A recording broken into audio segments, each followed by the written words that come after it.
All right, here with Michael Gayed. Michael, you are a portfolio manager with Toroso, and I believe you call yourself risk on, risk off focus. So I'm going to have you kind of explain exactly what that means. But the first thing I wanted to talk to you about, and I should warn everybody that my producer is here in the background. She did not take her scheduled nap, and so she is going to be helping us with commentary, though you will probably not be able to understand anything she's saying as it relates to investment, unless we're talking about diapers. Michael, this is the first thing I want to show you. $9.99 right now, gasoline in Virginia, where my husband is. I'm curious, I wanted to bring you on to discuss this because I've been hearing a lot about shortage economy. Like, are we in a shortage economy? Do we have runaway inflation? I've been hearing about food shortages in other parts of the country. And I'm just curious, first thing, if I were to just show you what's going on here, you have these extremely high prices. This is recently with nobody at the gas station because they're empty. And then this is a couple days ago with everybody in line. Of course, the big question, when I cover this stuff and hurricanes and whatnot, is that you may have one reality, which is what's going on with the actual resource, but then you have the human behavior that then drives it. And I'm guessing the same thing happens with markets. You may have one reality with the market, and then you may have another, which is how people affect it. So can we start with this first? Yeah, and by the way, my producer will just listen to all your advice so that she has enough for a college fund at some point. We're doing this recording on a Wednesday when the markets are down heavy. So I think your producer sounds like a lot of other people that are watching markets today, given how much losses everyone experienced. So look, you're hitting on something which is kind of interesting as far as the cycle that we're in. Ever since COVID, there's been this broader sort of macro theme of shortages in the commodity space, whether it's through lumber prices, corn prices, and oil. And then, of course, these occasionally sort of supply disruptions, like what's happened with this pipeline and this ransomware attack. And the argument is that all that creates, inflationary pressure in the system, right? The idea there is that if you have commodity prices rising, that gets passed down to consumers, then consumers start to expect higher prices and creates this kind of self-fulfilling inflationary cycle. Now, in the case of gasoline, again, given this ransomware situation with this pipeline, that's probably more of a one-off disruption. But it seems that there is sort of an interesting juncture here where all of the supply disruptions that were driven by COVID and all of the demand, which resulted in people wanting to remodel their homes and have more construction, has created sort of this nasty confluence of rising prices. Now, the question, of course, is how lasting is that, right? Because even though commodity prices have been going up across the board, and even though you can argue that that could result in a hyperinflationary type of scenario, and inflation data has been quite hot, the problem that I have with that narrative is that if these prices rise too quickly, well, then it's very hard for people to not only prepare for it, but also for companies to pass those higher prices down to consumers. In other words, there's a juncture at some point where high prices actually end up slowing down the economy. And that's why there's this old saying in commodities that the cure to price is price, meaning the more extreme prices get, the more scarcity there is as an excuse. Well, suddenly now you're going to have scarcity of demand. And that's what eventually brings these things back down to some more reasonable level. But obviously it can be quite painful. And it's unfortunate that our politicians don't recognize that inflation disproportionately hurts, people that have less net worth relative to the very wealthy. Very wealthy can still afford that gasoline. Most others probably have to rethink when they want to drive. So as you're looking at the markets right now, and I mean, honestly, this is a question my husband and I have been talking about for quite a while, because, for instance, we bought this Airstream a few years ago that we're renovating. We want to live in that while we build a house on a lot of land. We can't really afford a lot of land that already has a house on it. So that was sort of our plan. And that was prior to kind of this flight from cities during COVID. And we keep thinking to ourselves, okay, is it going to drop? Because we don't want to buy at the top, right? That feels like a bad idea, but we thought it was going to slow down years ago. So are we just going to be waiting another 10, 20 years, at which point, now we're 60 and we still haven't bought? And so do you feel like the concern or that waiting for the shoe to drop is something that, I don't know, is maybe just hyped up in certain parts of the internet, but not necessarily something people should be concerned about? Where's your level, I guess, of concern in regards to, I don't know, whether the stuff that is bubbling around us actually ends up having a significant impact on the way we're living, like say in 2008. Yeah, so you're hitting on something which is really interesting. So the first of all, it's about your objective, right? If your objective is to view housing and property as an investment, I would argue you're actually nearing some parallels to what happened in the lead up to the 2008 crisis. So if you were to look, for example, at median home price to income, right, the sort of level of home values across the board divided by average income, you're at a ratio which is getting pretty close to the prior peak in 2005, 2006, where housing started to burst, right, in terms of that bubble. That's, again, if you're looking at it from an investment perspective, things are probably overheated and probably due for some kind of a correction there, not necessarily something like a crash like '08, but I think arguably the upside may be somewhat capped, right, just from an income perspective. But if you're looking at it more for just your own personal living, right, I don't think anybody should really necessarily kind of factor that too much into their own equation, because the thing with this stuff is that it can last for a while, and the clock's ticking in terms of everybody's mortality, right? So you kind of got to enjoy life at some point, and sometimes just bite the bullet as far as paying up maybe sometimes for a house, even if the timing is not in your favor. Again, if it's not an investment, I think that's a different animal than if you're talking about sort of your true living situation. I see. But I will say though in general that look, and I'm sure we'll talk about this too. We throw out these terms like bubble and crash because let's face it, they're clickbait. I mean, they always have been, they always will be. I think when you ultimately have to decide on how to invest, you have to take all of that wording, all of that terminology out of your own analysis and sort of say, given where I am, does this make sense? And can I withstand a scenario analysis where things do go down 20, 30%?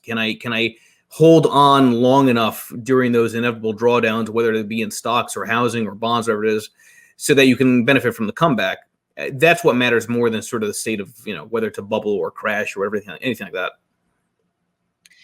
Okay, before we move on to mainstream media and the coverage of this topic, and I know this topic is kind of a large one, so we can pick it apart a little bit. Is there anything related to like what's happening right now with 17 states declaring a state of emergency over oil or the lumber or the steel? Anything you want to say about that stuff at this point related to the markets before we move on? Yeah, listen, it seems like panic is a hell of a way to increase attention and keep people in power, right? So, I think a lot of these are probably more on the short-term side from a disruption standpoint, because, again, the more these prices go up, the more there ends up being urgency to release more supply and do more production. I think we may be starting to see maybe some of that with sawmills when it comes to lumber prices. But, you have to be careful, right? Because, again, fear is a very powerful motivator for both the economic producers and also for those that are trying to get voted in. And I think from that perspective, you should be a little bit, cynical of some of these things that are often said in the media. It's looking scary. It's looking painful in terms of commodities, in terms of gas prices, especially with this, pipeline ransomware attack that's causing a disruption in supply.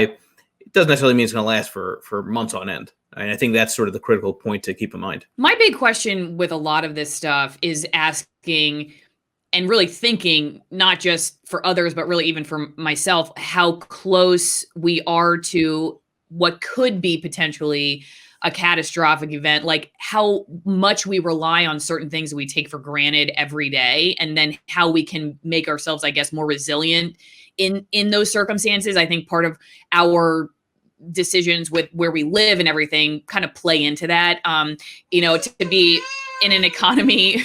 Okay. Thank you. So see, she's very, very interested in this topic. Obviously, I promise everyone she would be. But that's where I always think, like, when I've covered, like I said earlier, when I covered hurricanes, it hit me that people get very, like you said, people get very scared, and whether it's that we're actually that close to disaster, or it's that people are that close to creating one because they get really nervous, and then you have all these shortages or whatever it is. I don't know if it even matters, because at the end of the day, you have a similar result, which is you don't have gas at gas stations, or you don't have toilet paper in the toilet paper aisle, or whatever it is. Do you, I guess, moving to the mainstream media side of it, and that kind of, I don't know, that question that pops up all the time, which is definitely something I think about. I'll give you that. Do you think it's something that we talk enough about when it comes to finances, or do you think it's talked about too much in mainstream news? Because like I feel like when I was in the news business, I don't know, in a lot of ways, I think we did use the clickbait and the fear opportunities. I don't know, I think it's terrible to call it that, but the stories that sort of had that side to them. At the same time, though, I don't feel like we did a very good job preparing people really for that kind of thing. Like it was almost like we were just had like attention disorder with it. We would have the hysteria for a minute or two, and then we would move on to the next thing. And so we didn't really handle that well. I think we used the fear part of it without doing the other side, which is preparing people for it. But I just want to open it up to you on that point. Any thoughts there? Yeah, so there's a few aspects of that. First of all, for the most part, right, the media across the board makes their money from ratings. Ratings, at least in the financial world, from a financial media perspective, tend to correlate to volatility, to the VIX index. So on big down days, people tend to watch TV financial news stations more. They tend to read more from financial media websites. And I think when you realize that there's this sort of hidden incentive to create a little bit of fear in terms of volatility, because they benefit from that, from viewership, it makes you start to maybe just sort of realize you shouldn't sort of fall for that negative narrative, at least not all the time. Because the reality is, listen, there are plenty of junctures where you should be fearful, when obviously you have to be more concerned about risk, but it's not as frequent as I think most people make it out to be, the way it's portrayed. Now, to your point about preparing readers and viewers, right, of sentiment changes like that, it's kind of like I always have this debate with people. Do you blame the waiter for giving you unhealthy, fatty food, or do you blame the person that's ordering it? Right. In other words, what's the real cause of that sort of short-termism and that sort of emotional response to wording that's extreme? Is it the media that's giving out that type of narrative, or is it just something about human nature that we want to gravitate towards the extremes and create a narrative in our minds to kind of follow along with? And there's no real way to know the answer. It's probably a little bit of both. So, again, I think from the standpoint of kind of being more level-headed, these junctures happen, fear happens. And it's funny you mentioned sort of the, in many ways, it doesn't matter as to the reason for why something happens. So, as we know, a lot of hoarding of toilet paper around, COVID, and soap bars and all of this kind of tremendous amount of fear around the end of the world.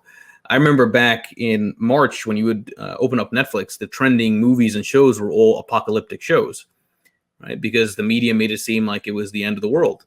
It wasn't. I was actually on Bloomberg, making the case very adamantly that if it's the end of the world, your money's worthless, so you might as well just buy guns and butter, right? So you have to kind of think about these things from a sort of more rational perspective, and admittedly, that's hard because we gravitate towards stories as human beings.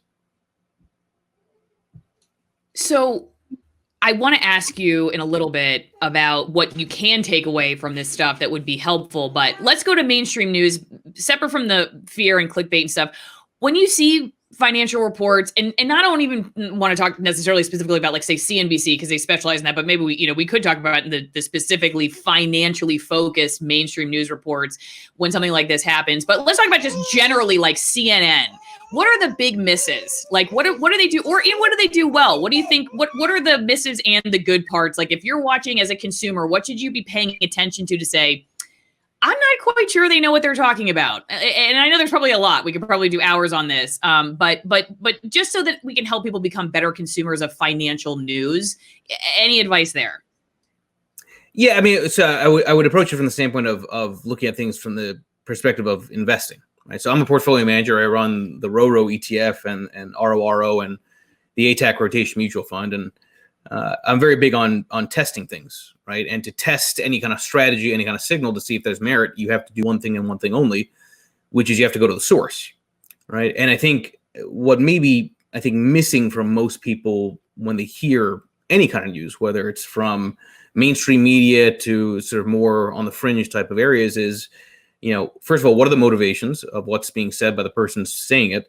But importantly, is there a way to actually look at the source to make a judgment on your own as to whether or not the emotional conclusion is justified? And admittedly, that's hard because that means you have to actually spend a little time and effort looking at source material, right? But I think that, look, if you're going to be somebody who's rational and objective, it's always good to question. And in order to question, you have to look at the source material itself, right? So I think that's kind of a critical component to it. It is hard to admittedly get some of that, and that's why I think there is probably some legitimacy to the idea that there is a degree of fake news, because there's no real accountability sometimes in some of the things that are often said by anchors, because there's just no transparency around the source material. But having a healthy dose of skepticism and cynicism, I think, is important for any news organization, anything you hear independent of political view. Going back to what you were saying earlier too about whether it's what we want or whether the news wants to give us, I think I tell people quite a bit on my channel that they're constantly monitoring behavior. So if you don't want a certain story, then don't click on it, because they're not going to try to sell it to you. I really believe that a lot of it is driven by the consumer. Not that there isn't a huge amount of responsibility on the newsroom's part, but just so that people are aware, you do have some bit of power, not maybe a ton, but some, with your own choice of behavior. And they are monitoring. I remember being in my newsrooms and we had boards all over the place with like who's clicking on that story and how long they stay in it and how long they scroll through it. And so it is affecting the decisions that are made. Okay, I guess sort of final last couple questions.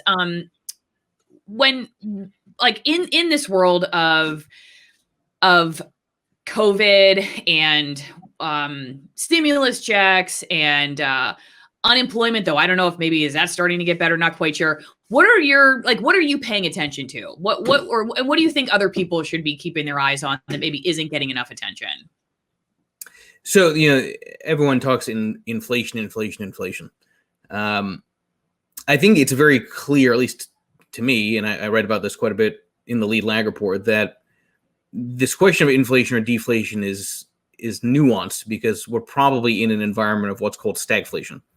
Stagflation meaning you have high unemployment and high inflation, which is actually a very nasty combination. We only had one other major juncture where you could kind of point to, and that's the 70s, which were very difficult years from investing standpoint and from a sort of economic standpoint, because if you have high unemployment and high inflation, well, then your primary lever for trying to stimulate the economy, which is interest rates, clearly is not helping, right? It actually hurts people during that juncture. So if we are in an environment like that, I think you've got to be very careful in terms of being seduced into the narrative that this is going to be this boom period for the U.S. economy. And I think when you couple that against certain facts, like the reality that we have, we're nearing 30 plus trillion, we're arguably even above that as far as national debt. At some point, all of these liabilities have to be accounted for, right? And if the argument is that, well, then we're going to have to tax people more. Okay, tax people more while commodity prices and shortages are ongoing. Good luck. That's going to crush the economy because it just lessens discretionary spending. And I think at some point there's going to have to be sort of I'd say day of reckoning, but I think at some point there's something close to that we as a society, as a country, have to be aware of, which is that we can't keep on promising more and raising taxes to justify more spending. In other words, there's a juncture at some point where austerity is going to matter for the U.S. economy, shutting down some of the spending, which is making our debt just keep on ballooning independent of tax revenue that's coming in. For individuals in environments like this, as I am one of them and you are as well, you just got to be real careful, right? You got to save more. You got to try to not chase, momentum trades, which are at least in the stock market, seemingly like can't lose bets, because there are going to be future losses coming, not necessarily from investing, but from all the prior mistakes that all prior administrations have done to this country. All right, Michael Gayed, thank you so much for all of your thoughts. I'm going to put links in the description for how people can follow you. Is there anything else you'd like to say about any of these topics. Before we go, I hope you'll come back on the channel sometime when we have more disaster approaching. No, just kidding. I don't want to do just the clickbait, but if there's, if there's ever another time, I do really appreciate it. But any other thoughts on this or other places that people should seek resources, especially like with what you do? Where can they find you? Give us the rundown on that. Yeah, no, I appreciate it. On Twitter at Lead Lag Report. Again, I'm a fiduciary. I run 2 funds, and but on your point about the disaster, listen. I always use this analogy, right? I don't know the exact mile marker I might crash my car, but I know the conditions that favor an accident. Right? I know when it's raining to slow down, be risk off in my world, or when it's sunny, speed up, play risk on. I think people should focus less on sort of the news events and ask themselves about the conditions around us. The conditions that drive societal upheaval are the wealth gap. That wealth gap is not going to be closed through taxes. It'll only be closed through discipline, which means austerity, which means pain. That will come, and you've got to be careful in terms of your personal finances to just prepare for the inevitable moment when the piper's got to get paid. Okay, well, I think it's great advice. I feel a little bit better about the fact that we are planning on moving into a 300 square foot or less house.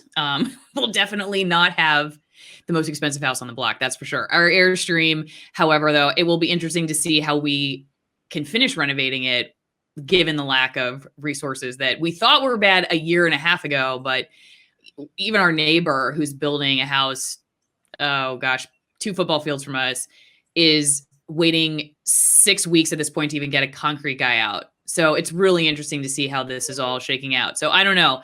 I guess we're probably going to have to start cutting down trees and learn how to make our own wood. But anyway, thank you so much again. I've really learned a lot. I appreciate it. Hope everybody else has. And I guess we'll see you next time. Thanks again, Michael. Thank you. Appreciate it.